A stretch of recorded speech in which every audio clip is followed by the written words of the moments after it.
Hi, in today's video, we will understand what is securities lending and borrowing.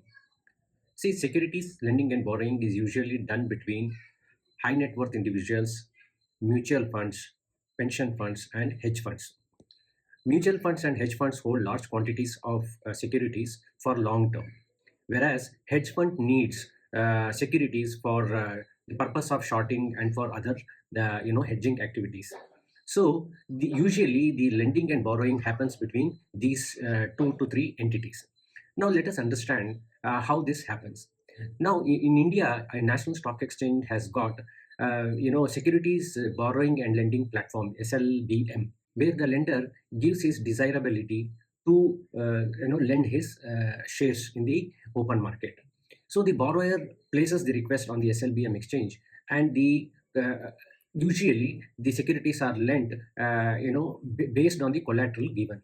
The collateral will be usually 110 to 120% of the value of the securities which has been lent.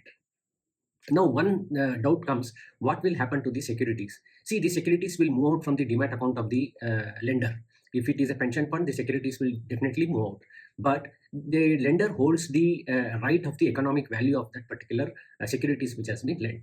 Now the hedge fund manager or the hedge fund can use this securities either for short selling or for completing the delivery obligation. Once this contract term is over, what will happen? The securities will be purchased by the hedge fund from the open market, and it is given back to the lender through the clearing corporation of India. Now suppose, let us assume what will happen if the lender defaults. If the lender defaults, the clearing corporation has the right to auction the collateral which has been given by the lender in the open market, and any difference in the price of the collateral will have to be given by the borrower of the securities. So there is a security mechanism for the lender in case if the borrower defaults also.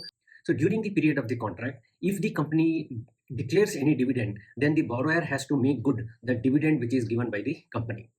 Now what does the lender do with the money? The lender will use this money and reinvest the money till the time of the period of the contract. So this is the first part of the securities lending and borrowing mechanism. There is another concept called as the bank receipt, which we will discuss in the next video.